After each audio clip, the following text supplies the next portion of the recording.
அல்லேலூயா. ஆமென். இயேசுவின் நாமத்தினால உங்கள் யாவரையும் அன்போடு வாழ்த்துகிறேன். இன்றைக்கு நமக்கு ஒரு நல்ல நாளாக இந்த நாட்டில் நம்ம என்ன பண்றோம்? கொண்டாடி கொண்டிருக்கிறோம். நினைவு கூர்ந்து கொண்டிருக்கிறோம். என்ன நினைவு கூறுதல் என்றால், எனக்காக ஒருவர் அடித்து, எனக்காக ஒருத்தர் மரிக்கப்பட்டார். என்னுடைய பாவங்களுக்காக, என்னுடைய அக்கிரமங்களுக்காக, என்னுடைய நோய்களுக்காக, எனக்காக ஒருத்தர் அடிக்கப்பட்டார்.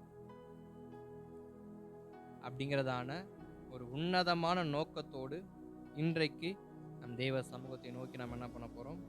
நாம் ஜெபித்தோம். தொடர்ந்து நம்ம கர்த்தருடைய வார்த்தை நம்ம என்ன பண்ண போறோம்? கேட்க போகிறோம். ஆமென். ஸ்தோத்திரம். ஒரு வார்த்தையை நம்ம வாசிக்கலாம். எபிரேயருக்கு எழுதின நிருபம் 13ஆம் அதிகாரம் அதன் 11வது வசனம். எபிரேயர் 13:11. ஏனென்றால் எந்த மிருகங்களுடைய இரத்தம் பாவங்களை நிமித்தமாக பரிசுத்த ஸ்தலத்திற்குள் பிரதான ஆசாரியனாலே கொண்டு வரப்படுகிறதோ அந்த மிருகங்களின் உடல்கள் பாளையத்துக்கு புறம்பே சுட்டரிக்கப்படும். ஸ்தோத்திரம். அங்க எபிரேயன் ஆக்கியோன் ஒரு வார்த்தையை அழகா சொல்லி வைத்திருக்கிறாரு. என்ன சொல்லுகிறாரு? எந்த மிருகம் பலி செலுத்தப்படுதோ அந்த மிருகத்தின் இரத்தத்தை முற்றிலுமாக உரிந்துவிட்டு அவர்களை பாளையத்திற்கு புறம்பே என்ன பண்ணிடுவாங்களாம்? தூக்கி போட்டுருவாங்க அப்படின்னு எபிரேயர் அழகா ஒரு வார்த்தை என்ன பண்றாரு? சொல்ல வைக்கிறார். எந்த மிருகத்தினுடைய இரத்தம் பாவத்தின் நிமித்தமாக பரிசுத்த ஸ்தலத்துக்குள் பிரதான ஆசனால் கொண்டு வரப்படுகிறதோ அந்த மிருகங்களின் உடல் பாளையத்திற்கு புறம்பே சுட்டெரிக்கப்படும். அந்தபடியே இயேசுவும் தம்முடைய சொந்த இரத்தத்தினாலே ஜனத்தை பரிசுத்தம் செய்து நகர வாசலுக்கு புறம்பே பாடுபட்டார். அப்ப இயேசு கிறிஸ்து நமக்காக பாடுபட்டிருக்கிறார். ஏன் அவர் நமக்காக பாடுபட்டார்? ஏன் அவர் நமக்காக ரத்தம் சிந்தினார்? அப்படின்னு அநேக கேள்விகள் பிரசங்கங்களாக நாம் கேட்டிருக்கலாம். அநேக கேள்விகளை நாம் பிரசங்கங்களாக கேட்டிருக்கலாம். நமக்கும் இந்த பிரசங்கம் ஒன்றும் புதுசு கிடையாது. வருஷத்துல எப்படியாவது இயேசு கிறிஸ்துவின் ரத்தத்தை குறித்து, சிலுவையை குறித்து, சிலுவை தியான கூட்டத்தில் இருந்து நம்ம எதையாவது ஒன்று என்ன பண்ணுவோம்? கற்றுக்கொண்டு தான் இருப்போம். இருந்தாலும் இன்றைக்கு நான் இதை பிரசங்கிக்க காரணம் ஒரு நினைவு கூறுதலுக்காக இந்த வார்த்தை உங்களுக்கு முன்பாக நான் வைக்கிறேன். யாத்திராகமத்தின் புஸ்தகத்துல 29ஆம் அதிகாரத்தின் 12வது வசனமும், லேவியர் ராகமத்தின் புஸ்தகம் 4ஆம் அதிகாரத்தின் 7வது வசனத்திலும் ஒரு வார்த்தை சொல்லப்பட்டிருக்கும். என்ன வார்த்தை என்றால், எந்த மிருகம் பலி செலுத்தும்படி பிரதான ஆசாரிய நிமித்தமாக பிரதான ஆசரிப்பு ஸ்தலத்துக்குள்ள கொண்டு வரப்படுகிறதோ அங்கே இருக்கிறதான பலிபீடத்தின் கீழ் அதனுடையதான இரத்தங்கள் முற்றிலுமாய் ஊற்றப்பட வேண்டும். இரத்தத்தை முற்றிலுமாய் அந்த பலிபீடத்திற்கு கீழாக ஊற்றப்பட வேண்டும். ஒரு துளி இரத்தம் மீதமில்லாதபடிக்கு இரத்தத்தின் முழுவதையும் அந்த ஆசாரியன் அந்த பலிபீடத்தின் கீழ் ஊற்றப்பட வேண்டும் என்பது எழுதப்பட்டதான தீர்மானம். அதே தீர்மானத்தின்படி இயேசு கிறிஸ்துவின் வாழ்க்கையிலையும் கடைசியா அவருடைய விழாவில் ஏவப்பட்ட ஈட்டிலிருந்து புறப்பட்டது என்னவென்றால் இரத்தமும் தண்ணீரும். அப்ப அவரும் தன்னுடைய சரீரத்தில் ஒரு துளி இரத்தத்தையும் மீதம் வைத்து கொள்ளாமல் சிலுவை மரத்தின் கீழ், அந்த சிலுவை என்கிறதான அந்த பலிபீடத்தின் கீழ், அந்த ஸ்தோத்திரம் கல்வாரி மலை என்கிற அந்த பலிபீடத்தின் கீழ் முற்றிலுமாய் ஊற்றப்பட்டிருக்கிறது. முற்றிலுமாக ஊற்றப்பட்டிருக்கிறது. ஒரு ஆராய்ச்சி ஒன்று சொல்லப்பட்டுச்சு. அந்த கொல்கதா மலை, அந்த கபால ஸ்தலத்தை ஒரு சில ஆண்டுகளுக்கு முன்பாக சிலர் அதை ஆராய்ச்சி பண்ணாங்க. ஆராய்ச்சி பண்ணும் பொழுது இஸ்ரேல் அந்த பகுதியில் இருக்கிறதான விஞ்ஞானிகள்லாம் சேர்ந்து மற்ற உலக விஞ்ஞானிகள் சேர்ந்து ஆராய்ச்சி பண்ணாங்க.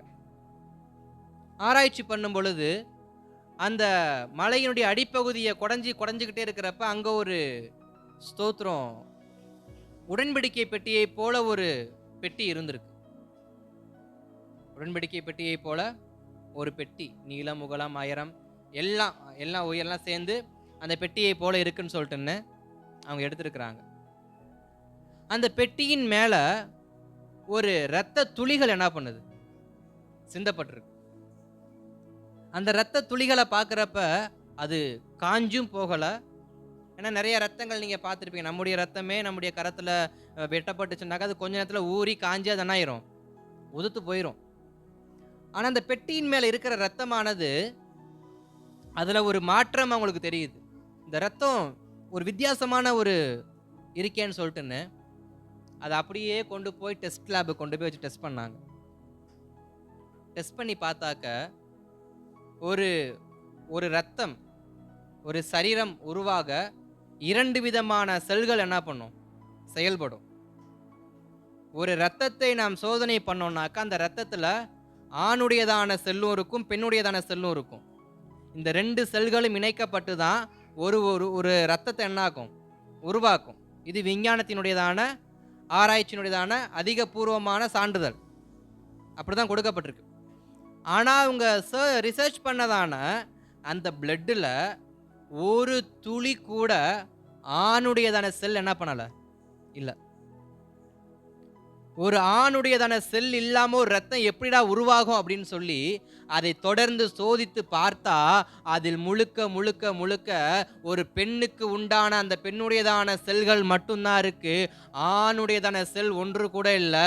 அந்த ரத்தத்தை ஆராய்ச்சி பண்ணி பார்த்து வெளியில் அறிக்கை பண்ணுறாங்க, இது 2000 நூற்றாண்டில் சிந்தப்பட்டதான இயேசு கிறிஸ்துவின் ரத்தத்தையே அன்றி வேறு எந்த ஒரு ரத்தமும் இது கிடையாதுன்னு சொல்லி அதிகபூர்வமான ஒரு பகிரங்கமான காரியத்தை வெளியிட்டாங்க. அப்ப இன்றைக்கும் இயேசு கிறிஸ்துவின் ரத்தம் ஜீவனுள்ளதாக நமக்கு என்ன பண்றது, சாட்சி கொடுக்கிறது.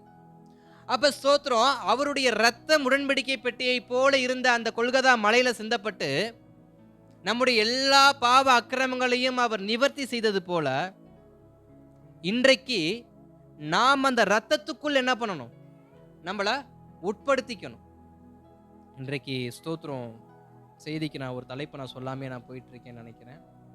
பேசுகிறதான இயேசுவின் ரத்தம், பேசுகிறதான இயேசுவின் ரத்தம். ரத்தம் பேசுமான்னு கேட்டா பேசும். ரத்தம் பேசுமான்னு கேட்டா நிச்சயம் பேசும். வாசிங்க அதே எபிரேயர் 12:24 வசனத்தை ஒரு வாசிக்கலாமா? புது உடன்படிக்கையின் மத்தியஸ்தராகிய இயேசுவின் இடத்திற்கும் ஆபேலுடைய ரத்தம் பேசினதை பார்க்கிலும் நன்மையானவைகளை பேசுகிற ரத்தமாகிய தெளிக்கப்படும் ரத்தத்திடத்துக்கு வந்து சேர்ந்தீர்கள். ஸ்தோத்திரம். இப்ப ஏற்கனவே ஒரு வார்த்தையை சொல்லப்பட்டிருக்கு, பலிபீடத்தின் மேல், அதாவது உடன்படிக்கை பெட்டி கீழே, அந்த பலிபீடத்துக்கு கீழே ரத்தம் என்ன பண்ணப்படும், சிந்தப்படும். எதுக்கு அந்த ரத்தம் சிந்தப்படணும்னா அந்த ரத்தம் ஒருவனுடைய பாவத்தை என்ன பண்ணுது, குறிக்கிறது. அவன் எந்த மிருகத்தின் மேல் தன் கையை வைத்து தன் பாவத்தை ஒப்பு கொடுத்தானோ அந்த மிருகத்தினுடைய ரத்தம் ஒரு துளி கூட இல்லாமல் பலிபீடத்துக்கு கீழே ஊற்றப்பட்டு அவனுடைய பாவங்கள் முற்றிலும் தேவ சமூகத்தில் ஊற்றப்பட்டாயிட்டு இனி அவன் பாவி அல்ல என்பதற்கு ஒரு அடையாளமாக தான் முழு ரத்தத்தையும் அந்த பலிபீடத்தில் ஊற்றி அதனுடைய அந்த சரீரத்தை சந்து சந்தாக வெட்டி நெருப்பில் போட்டு சுட்டு எரிச்சிருவாங்க. அப்படியே இயேசு கிறிஸ்துக்கு நேராக திரும்பணும்னாக்க அவருடைய கடைசி துளி ரத்தம் முதற்கொண்டு இந்த உலகத்தில் உள்ள அத்தனை கோடி மக்களுடைய பாவத்திற்காக அவர் என்ன பண்ணார், சிந்தினார். அந்த சிந்தின ரத்தம் பேசுகிறது. சிந்தின ரத்தம் பேசுகிறது. ரத்தம் எதை குறித்து பேசுகிறது என்றால் மன்னிப்பை குறித்து பேசிக் கொண்டிருக்கு. ரத்தம் எதை குறித்து பேசுகிறது, மன்னிப்பை குறித்து ரத்தம் பேசிக்கிட்டு இருக்கு. என்ன மன்னிப்பு? சிலுவையில் இயேசு கிறிஸ்து பேசின முதல் வார்த்தை என்ன? பிதாவே இவர்களுக்கு மன்னியும். அந்த ரத்தம் எதை பேசுகிறது என்றால் மன்னிப்பை குறித்து பேசுகிறது. இங்க ஆபேலின் ரத்தமும் இயேசு கிறிஸ்துவின் ரத்தத்தையும் இங்க ஒப்பிட்டு எபிரேயர் ஒரு வார்த்தையை சொல்லுகிறாரு. அந்த ரத்தம் பேசுகிறது. என்ன பேசுகிறது? ஆபேலின் ரத்தம் தனக்கு விரோதமாய் செயல்பட்டதான தன் அண்ணனை குற்றப்படுத்தும்படி என்ன பண்ணுது, பேசிக்கிட்டு இருக்கு. காயின் என்னை கொன்று விட்டான், காயின் எனக்கு விரோதமாய் செயல்பட்டான்னு சொல்லி நம்மை குற்றப்படுத்துகிறது மனித ரத்தம், அந்த ஸ்தோத்திர ஆபேலின் ரத்தம். ஆனால் அந்த காயினுக்காக இன்னொரு ரத்தம் பேசுகிறது, அவன் மன்னிக்கப்பட வேண்டும் என்று சொல்லி. அப்ப ஸ்தோத்திரம், இயேசு கிறிஸ்துவின் ரத்தம் நமக்கு எதை பேசுகிறது? முதலாவது மன்னிப்பை குறித்து பேசுகிறது. ஏனென்றால் இயேசு கிறிஸ்து சிலுவையில் பேசின முதல் வார்த்தையும் பிதாவே இவர்களை மன்னியும். தம்மை சுற்றி இருக்கிற அத்தனை ஜனங்களும் மன்னிக்கப்பட வேண்டும் என்று இயேசு பேசுகிறார். இயேசு உயிரோடு வாழ்ந்த நாட்கள்ல அவர் மன்னிக்காத நபர்கள் யாருமே கிடையாது. எல்லாரையும் இயேசு மன்னித்தார். எல்லாரையும் இயேசு மன்னித்தார். இரண்டாவது, மன்னிப்பை குறித்து பிரசங்கம் பண்ணவும் ஆரம்பிச்சார். இரண்டாவது, மன்னிப்பை குறித்து பிரசங்கம் பண்ணவும் ஆரம்பிச்சார். மூன்றாவது, மன்னிப்பை வாழ்க்கையோடு வாழ்க்கையை வாழ வேண்டும் என்று சீஷர்களுக்கு அறிவுறுத்த ஆரம்பித்தார்.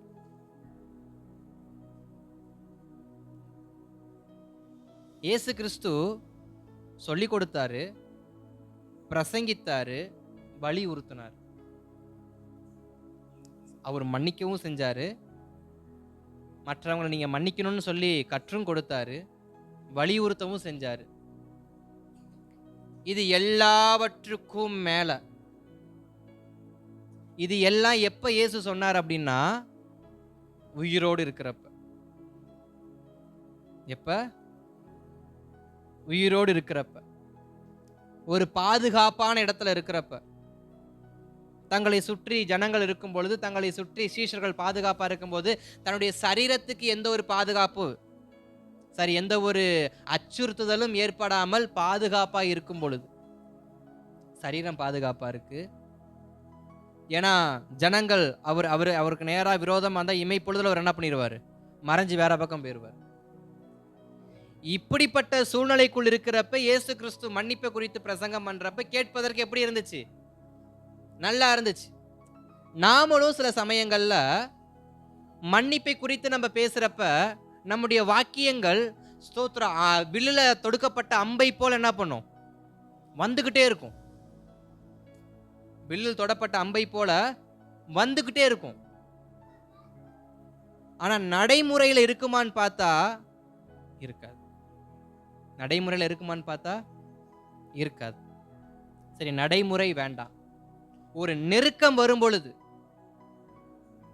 ஒரு விரோதங்கள் நடக்கும் பொழுது அந்த வார்த்தை வெளியே வருமான்னு கேட்டா வராது. அப்ப நம்முடைய வாயிலிருந்து மன்னிப்பு என்கிற ஒரு பாவம் நம்முடைய இருதயத்தில், நம்முடைய வாழ்க்கையில எப்ப செயல்படும் அப்படின்னா, நாம நல்லா இருக்கிற வரைக்கும் தான்.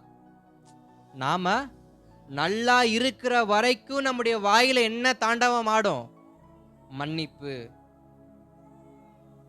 சூழ்நிலைகள் தலைகீழா மாறும் பொழுது, இப்ப இயேசு கிறிஸ்து எங்க இருக்கிறாரு? சிலுவையில இருக்கிறாரு. எந்த நிலைமையில இருக்கிறாரு? 2 கைகள்லையும் ஆணி அடிக்கப்பட்டு, கால்கள்ல ஆணி அடிக்கப்பட்டு, தலையில முள்முடி சுட்டப்பட்டு, சுமார் ஒரு 6 மணி நேரத்திற்கு மேல துன்பப்படுத்தப்பட்டு, முதுகுல வாரில் அடிக்கப்பட்டு ரத்தம் சொட்ட சொட்ட பலனே இல்லாம எங்க தொங்கிட்டு இருக்காரு? இப்ப சிலுவையில. தரையிலிருந்து சுமார் ஒரு 9-10 அடி தூரம் இருக்கும் மேல. அதற்கு மேல அவர் என்ன தொங்கிக்கிட்டு இருக்கிறாரு. அப்ப சொல்ற வார்த்தை தான், பிதாவே இவர்களை மன்னியும். அப்ப இயேசு கிறிஸ்து பேசுகிற ரத்தம் உயிரோடு இருக்கிறப்பையும் அவர் பேசினாரு, பாடுகள் படும் பொழுது மன்னிப்பை குறித்து பேசினாரு, மரித்ததற்கு பின்பாகவும் ரத்தம் சிந்தி அந்த சிந்தப்பட்ட ரத்தமும் இன்றைக்கும் மன்னிப்பை குறித்து என்ன பண்ணி கொண்டிருக்கிறது? பரிந்து பேசி கொண்டிருக்கிறது. அதனால இயேசு கிறிஸ்து அன்னைக்கு மன்னிச்சாரு, சிலுவையில மன்னித்தாரு. இன்னைக்கு மன்னிக்க இயேசு கிறிஸ்து இல்லையெல்லாம் கிடையாது. இன்றைக்கும் சிந்தப்பட்ட ரத்தம் ஜீவனுள்ள ரத்தமாக நம்முடைய ஸ்தோத்திரம் வாழ்க்கையில் அது செயல்பட்டு கொண்டுதான் இருக்கு. அதை நாம் கரத்தில் எடுத்தோம் என்றால் நம்மையும் மன்னித்து நமக்கு ஒரு மறுவாழ்வை கொடுத்து நம்மை மறுரூபமாக்கி நம்மை வாழ வைக்க இயேசுவின் ரத்தம் இன்றைக்கும் உண்மையுள்ள ரத்தமாக, உயிருள்ள ரத்தமாக இருக்கிறது. அப்ப ஸ்தோத்திரம், நம்முடைய வாழ்க்கை மாற வேண்டும் என்றால், நம்முடைய வாழ்க்கை மறுரூபமாக்கப்பட வேண்டும் என்றால் இயேசுவின் ரத்தத்திற்கு நம்ம என்ன பண்ணணும்? விட்டு கொடுத்துடணும். அந்த மன்னிப்புக்கு நம்மளை ஒப்பு கொடுத்துடணும். என்னையெல்லாம் யாரும் மன்னிக்க மாட்டாங்க, மன்னிக்க முடியாத அளவுக்கு நான் பாவம் செஞ்சிருக்கேன்னு சொன்னாலும் சரி,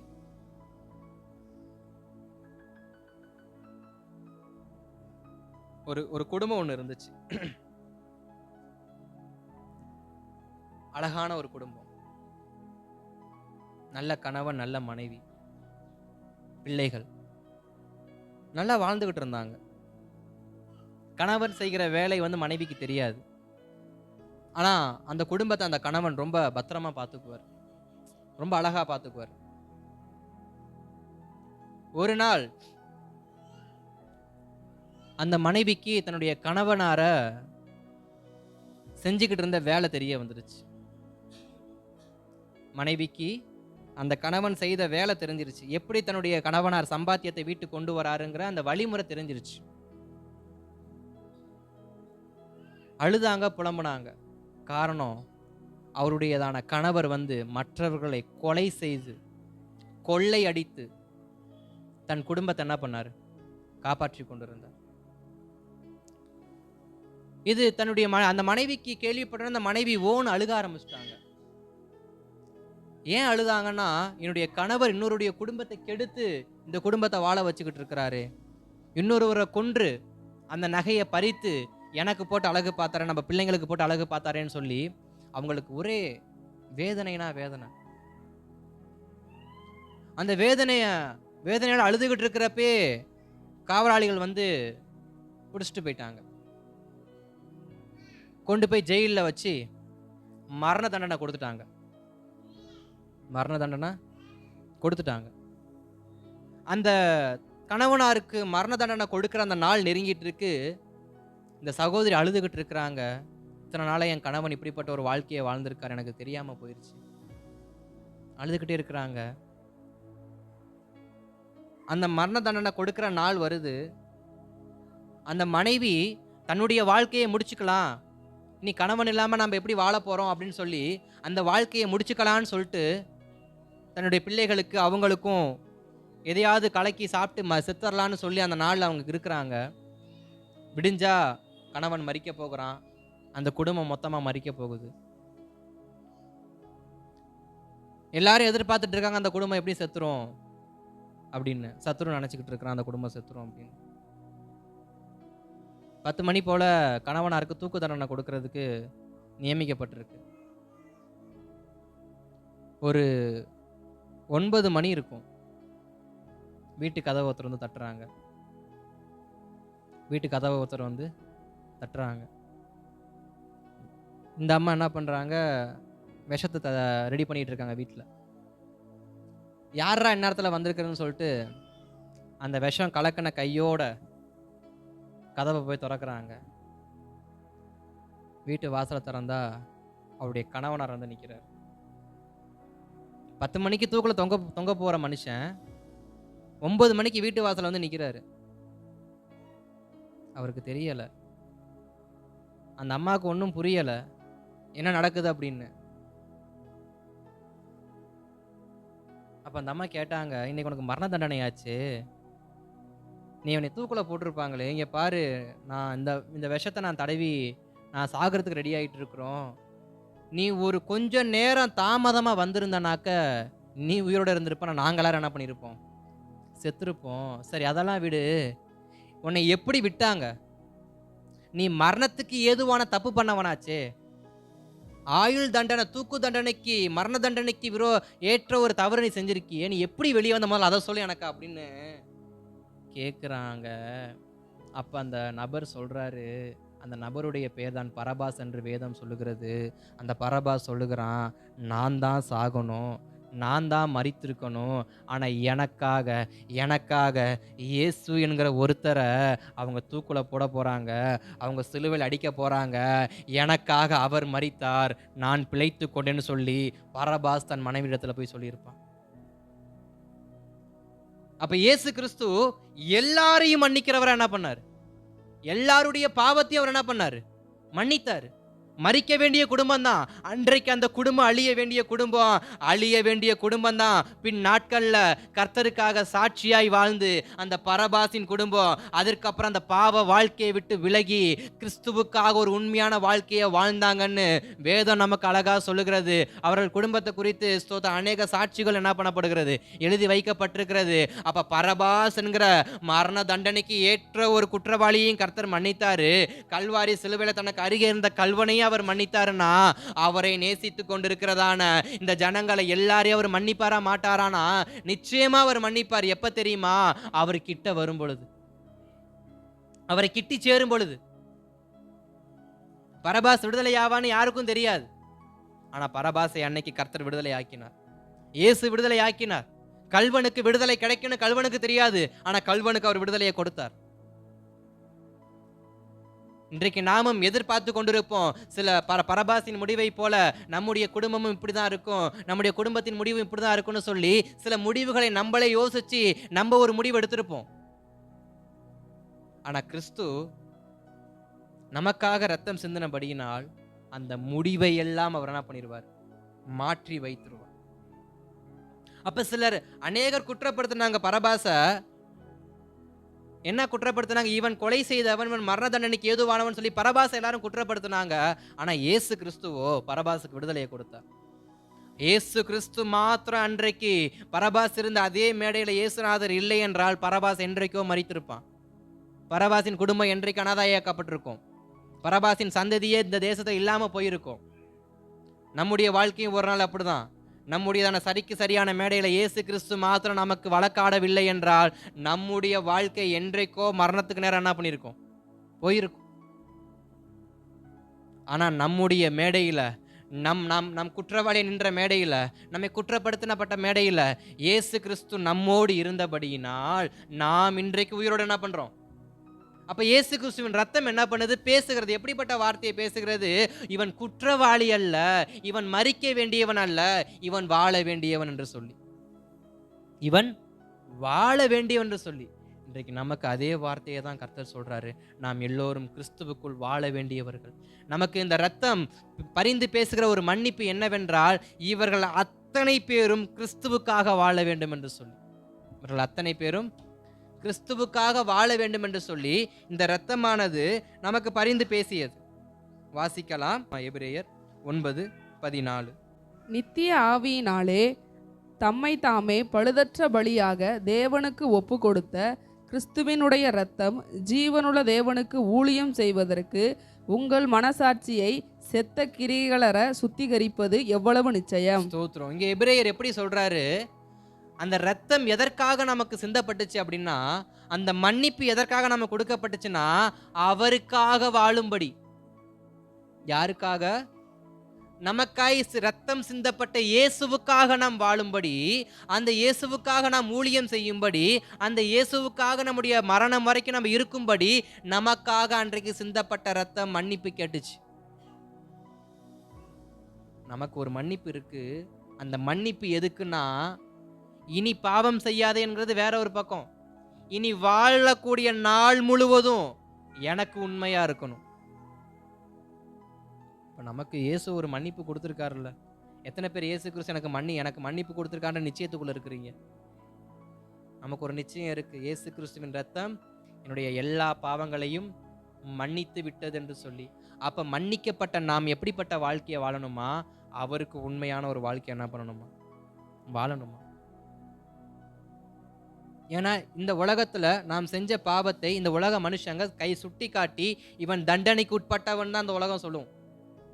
கூட பிறந்த சகோதரனாவே இருந்தாலும் பரவாயில்ல, 1000 தான் இருந்தாலும் அவன் என் சகோதரன், மன்னிச்சு விட்டுருங்கன்னு ஆபேலின் ரத்தம் என்ன பண்ணல? பேசல.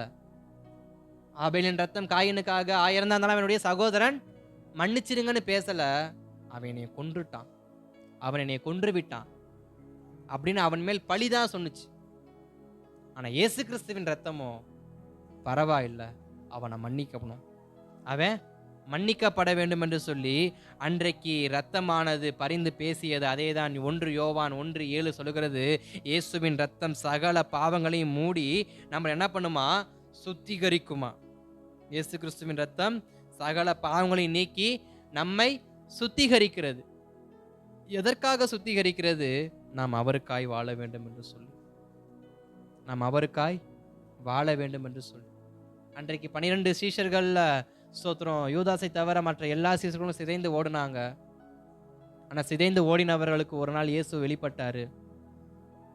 மறுரூபமான காட்சி அவர்களுக்கு கொடுத்தாரு. அதற்கு பிற்பாடு அவர்கள் மரிக்கிற வரைக்கும் உயிர் தியாகம் செய்கிற வரைக்கும் இயேசுவுக்காக தான் வாழ்ந்தார்.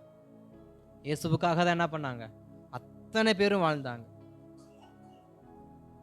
அப்ப இயேசு கிறிஸ்து நமக்காக எடுத்துக்கொண்ட பாடுகள் எதுக்கு அப்படின்னா, ஸ்தோத்திரம், நமக்கு அது ஒரு ஆயுதம்.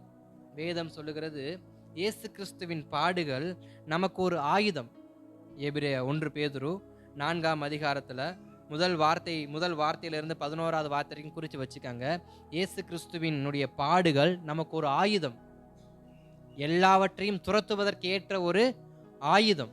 இயேசு கிறிஸ்துவின் ரத்தம். அதுல முதல் வசனத்தை மாத்திரம் வாசிக்கலாமா? 1 பேதுரு 4 1 2 வசனத்தை மட்டும் வாசிக்கலாமா? இப்படி இருக்க கிறிஸ்து நமக்காக மாம்சத்திலே பாடுபட்டபடியால் நீங்களும் அப்படிப்பட்ட சிந்தையை ஆயுதமாக தரித்துக் கொள்ளுங்கள். ஏனென்றால் மாம்சத்தில் பாடுபடுகிறவன் இனி மாம்சத்தில் இருக்கும் காலம் வரைக்கும் மனுஷருடைய இச்சைகளின்படி பிழைக்காமல் தேவனுடைய சித்தத்தின்படியே பிழைக்கத்தக்கதாக பாவங்களை பாவத்தை விட்டு ஓய்ந்திருப்பான். எப்ப ஒரு மனுஷன் பாவத்தை விட்டு வெளியேற்றப்படுகிறான் அப்படின்னா, அவன் இயேசு கிறிஸ்துவின் பாடுகளை தன் வாழ்க்கையின் ஆயுதமாய் எடுத்துக்கொள்ளும் பொழுது. இயேசு கிறிஸ்துவின் பாடுகளை யார் ஒருவன் தன்னுடைய ஆயுதமாய் எடுத்துக்கொள்கிறார்களோ அவர்களுடைய வாழ்க்கையில ஜீவன் இருக்கிற வரைக்கும் பாவம் மேற்கொள்ளாது. அப்ப பாடுகள் எதற்காக? ஆயுதமாக. எதற்கான ஆயுதம்? பாவத்திற்கு விரோதமான ஆயுதம். அதே எபேசியர் நிருபம் 2ஆம் அதிகாரம் அதன் 12-13 வசனத்தை வாசிக்கலாமா? எபேசியர் 2ஆம் அதிகாரம் அதன் 12-13 வசனங்கள். அக்காலத்திலே கிறிஸ்துவை சேராதவர்களும் இஸ்ரவேலுடைய காணியாட்சிக்கு புறம்பானவர்களும் வாக்குத்தத்தத்தின் உடன்படிக்கைகளுக்கு அந்நியரும் நம்பிக்கை இல்லாதவர்களும் இவ்வுலகத்தில் தேவனற்றவர்களுமாய் இருந்தீர்கள் என்று நினைத்து கொள்ளுங்கள். முன்னே தூரமாயிருந்த நீங்கள் இப்பொழுது கிறிஸ்து இயேசுவுக்குள் கிறிஸ்துவின் இரத்தத்தினாலே சமீபமானீர்கள். கிறிஸ்துவின் இரத்தத்தினாலே சமீபமானீர்கள். இங்கே வேதம் சொல்லுகிறது தூரத்தில் இருந்தீர்கள். இப்ப சமீபமாய் இருக்கிறீர்கள். இப்ப கிறிஸ்துவின் பாடுகள் தூரத்தில் இருந்த நம்மை சமீபத்தில் கொண்டு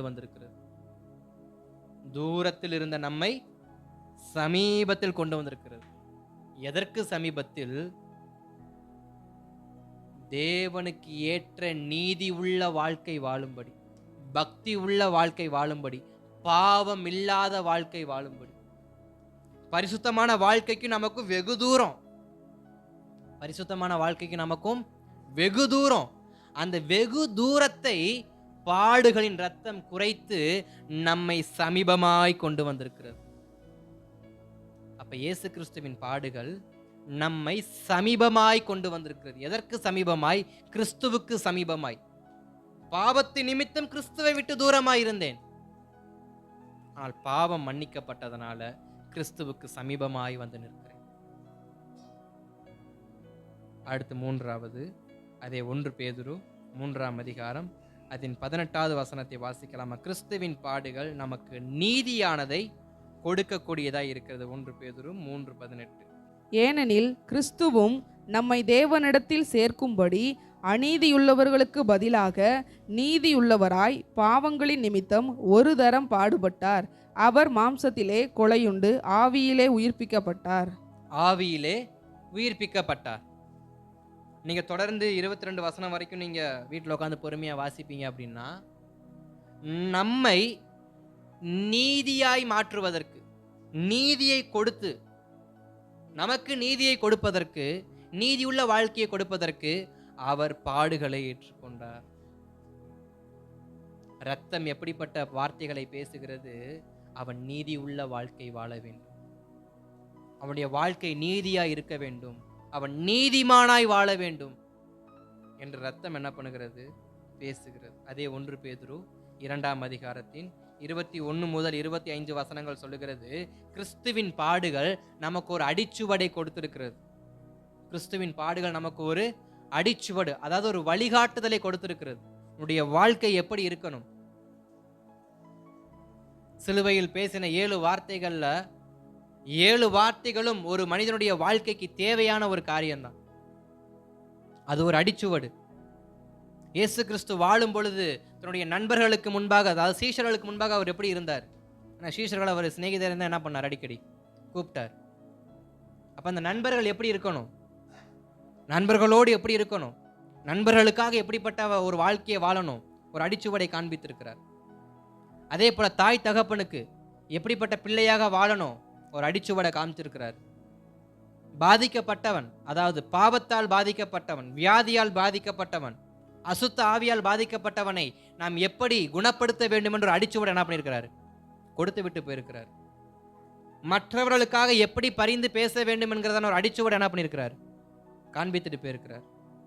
எப்படி ஜெபிக்க வேண்டும் என்ற ஒரு அடிச்சுவடை என்ன பண்ணியிருக்கிறார்?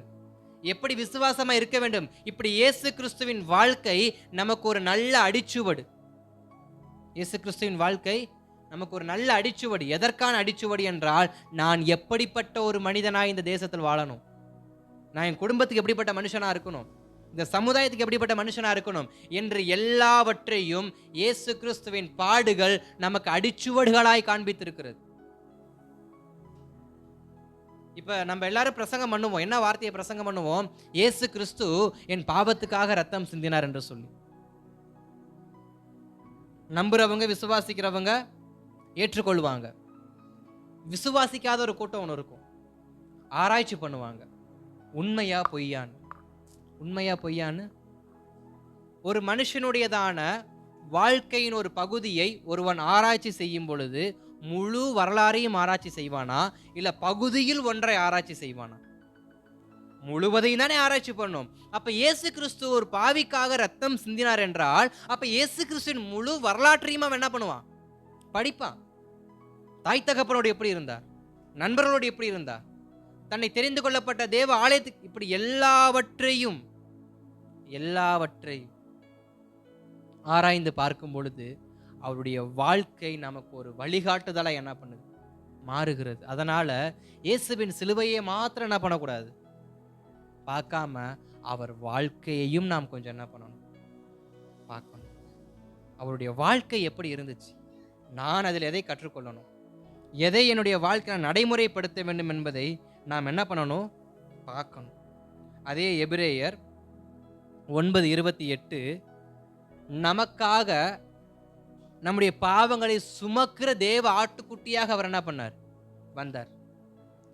அதே எபிரேயர் 10:10 பார்க்கிறப்ப, பரிசுத்தமாக்கப்பட்ட நம்மளை பரிசுத்தமாக்குறதுக்கு, அங்க ஒரு அந்த 1 முதல் 10-11 வசனங்கள் வரைக்கும் நீங்க குறிச்சு வச்சுக்காங்க. அங்க ஒரு மிருகத்தை குறித்து சொல்லப்பட்டிருக்கும். எந்த ஒரு மிருகமா இருந்தாலும் அதனுடைய ரத்தம் உன்னுடைய பாவத்தை முற்றிலுமாய் குணப்படுத்தாது என்று சொல்லி. ஆனால் இயேசுவின் ரத்தம் எல்லாவற்றையும் நீக்கி சுத்திகரிக்கும் என்று எபிரேயர் அந்த 10ஆம் அதிகாரத்துல 1 முதல் 10-11 வசனங்கள் வரைக்கும் நீங்க என்ன பண்ணுங்க, வாசிக்கிறப்ப தெரியும். அதே எபேசியர் எழுதின 5:2 பார்க்கிறப்ப, நம்முடையதான ஸ்தோத்திரம் வாழ்க்கைய மாற்றுவதற்கு இயேசு கிறிஸ்து தன்னுடைய வாழ்க்கையை காணிக்கையாக என்ன பண்ணியிருக்கிறார்? கொடுத்திருக்கிறார். ஏன்னா ஸ்தோத்திரம் பழைய ஏற்பாட்டு காலத்துல ஒரு மிருகத்தை காணிக்கையா தான் என்ன பண்ணுவாங்க? கொண்டு போவாங்க. எதுக்கு அந்த காணிக்கை அப்படின்னா, பாவத்துக்கு பதிலாய் அந்த மிருகம் காணிக்கையாக கொடுக்கப்படும். அப்ப இயேசு கிறிஸ்து நம்முடைய பாவத்துக்காக மரித்தார். அவரும் எப்படிப்பட்ட ஒரு மனிதனாக தான் ஒப்பு கொடுக்கப்பட்டிருக்கிறாரு? காணிக்கையாக. அவருடைய சரீரம், அவருடைய ரத்தம் நமக்கு காணிக்கையாக அவர் என்ன பண்ணியிருக்கிறார்? சிந்தி இருக்கிறார். அப்ப பேசக்கூடிய ரத்தம் எப்படிப்பட்ட கிரியைகள் நமக்குள்ள செய்து கொண்டிருக்கு அப்படின்னா, நமக்கு மன்னிப்பை பரிந்து பேசுகிறதா இருக்கு. நம்முடைய வாழ்க்கையில நாம் செய்த குற்றங்களை மன்னிக்கும்படி பரிந்து பேசிக் கொண்டிருக்கிறது. நாம் ஊழியம் செய்ய வேண்டும் என்று நமக்காய் பரிந்து பேசிக் கொண்டிருக்கிறது. நாம் சமீபமாய் வர வேண்டும் என்று நமக்காய் பரிந்து பேசிக் கொண்டிருக்கிறது. நாம் நல்ல ஒரு பாடுகளை ஆயுதமாய் எடுத்துக்கொண்டு வாழ வேண்டும் என்று நமக்காய் பரிந்து பேசிக் கொண்டிருக்கிறது. நமக்கு ஒரு அடிச்சுவடை விட்டு போய் இப்படிப்பட்ட வாழ்க்கையை தான் நீ வாழ வேண்டும் என்று இயேசு கிறிஸ்துவின் ரத்தம் நமக்கு பரிந்து பேசிக் கொண்டிருக்கிறது. இப்படிப்பட்ட வாழ்க்கையெல்லாம் வாழ தவறின எல்லாரையும் இப்படிப்பட்ட வாழ்க்கைக்கு உட்பட்டவர்களாய் மாற வேண்டும் என்று சொல்லியே இயேசு கிறிஸ்துவின் ரத்தம் இன்றைக்கும் நமக்காய் பரிந்து பேசிக் கொண்டிருக்கிறது. அப்ப நாம் கற்றுக்கொள்கிற ஒரே ஒரு வார்த்தை என்னவென்றால், இயேசு கிறிஸ்துவின் ரத்தம் இன்றைக்கும் எனக்காக பரிந்து பேசிக்கொண்டேதான் இருக்கிறது. நானும் சில சமயங்கள்ல நான் தூரமாய் போவது உண்டு, நான் சமீபமாய் வர வேண்டும் என்று அவருடைய ரத்தம் எனக்கு பேசிக் கொண்டிருக்கிறது. நான் அவருக்கு நீதியான வாழ்க்கையை வாழாம தவறுவது உண்டு. அப்படி தவறும் போதெல்லாம் எனக்காய் அவர் பரிந்து பேசுகிறார். என்ன பேசுகிறார்? நீ இந்த வாழ்க்கை வாழும்படி அழைக்கப்பட்டவன் அல்ல, நீ வாழ்க்கை மாற வேண்டும், உன்னுடைய வாழ்க்கை மாற வேண்டும். உனக்கு ஒரு அடிச்சுவடை நான் கொடுத்துருக்கிறேன், உனக்கு ஒரு அஜெண்டா நான் என்ன பண்ணிருக்கேன், உன் வாழ்க்கைக்கு நான் போட்டு வச்சிருக்கிறேன். அதன்படி தான் நீ என்ன பண்ணணும், வாழணும். பரிந்து பேசுகிறார். நாம் எப்பொழுதெல்லாம் தவறுகிறோமோ அப்பொழுதெல்லாம் அவர் பிதாவை நோக்கி பரிந்து பேசிக்கொண்டே தான் இருக்கிறார். அவனுக்காக என் ரத்தம் சிந்தப்பட்டிருக்கிறது, அவனுக்காக என் ரத்தத்தை நான் சிந்திருக்கிறேன், எனக்காக அவனை மன்னியுங்க, எனக்காக அவனை மன்னிங்க. அவன் மன்னிப்பு கேட்பானா மாட்டானா எனக்கு தெரியல, அவன் மன்னிப்பு கேட்பானா மாட்டானான்னு எனக்கு தெரியல, அவன் மனசு மாறுவானா மாட்டானா எனக்கு தெரியல. ஆனா பிதாவை நோக்கி நமக்காய் சிந்தப்பட்ட இயேசு கிறிஸ்துவின் ரத்தம், அவனை மன்னியுங்க, அவனை மன்னியுங்க, அவனை மன்னியுங்கன்னு சொல்லி முதலாவது பேசின அந்த மன்னியுங்கள் என்ற வார்த்தையை இன்றைக்கு வரைக்கும் நமக்காக அவர் பேசிக்கொண்டே தான் இருக்கிறார். இன்றைக்கு வரைக்கும் நமக்காக அவர் பேசிக்கொண்டே தான் இருக்கிறார். மன்னிக்க வேண்டும் என்று சொல்லி நாம் மன்னிக்கப்பட அவர் தண்டிக்கப்பட்டார், நாம் மீட்படைய அவர் சாபமானார், நான் நீதிமானாக்க அவர் பாவியானார், தன்னுடைய வாழ்க்கையை ஒடுக்க நான் நித்திய ஜீவன் பெற வேண்டும் என்று சொல்லி, நான் ஒருவன் நல்லா இருக்க வேண்டும் என்று சொல்லி இன்னொருவர் தன்னுடைய வாழ்க்கையவே தியாகம் பண்ணுவார் என்றால் அவரே இயேசு கிறிஸ்து. அவரே நமக்காக பாடுபட்டவர், அவரே நமக்காய் அடிக்கப்பட்டவர், அவராய் நமக்காய் ரத்தம் சிந்தினவர், அவரே நமக்காய் பரிந்து பேசுகிறவர், அவரே நமக்காய் மன்னிப்பை இன்று வரைக்கும் தேவ சமூகத்துல நமக்கு பெற்றுக் கொடுக்கிறவர் இயேசு கிறிஸ்துவின் ரத்தம் மட்டும்தான். ஜெபிக்கலாமா தேவ சமூகத்தை நோக்கி? ஆவியானவரே, எங்க வாழ்க்கையை உமது கரத்துல ஒப்பு கொடுக்கிறோம்ப்பா. உம்முடைய ரத்தம் இன்றைக்கும் எங்களை உமக்கு சமீபமாய் கொண்டு வரட்டும், சமீபமாய் கொண்டு வரட்டும், சமீபமாய் கொண்டு வரட்டும்.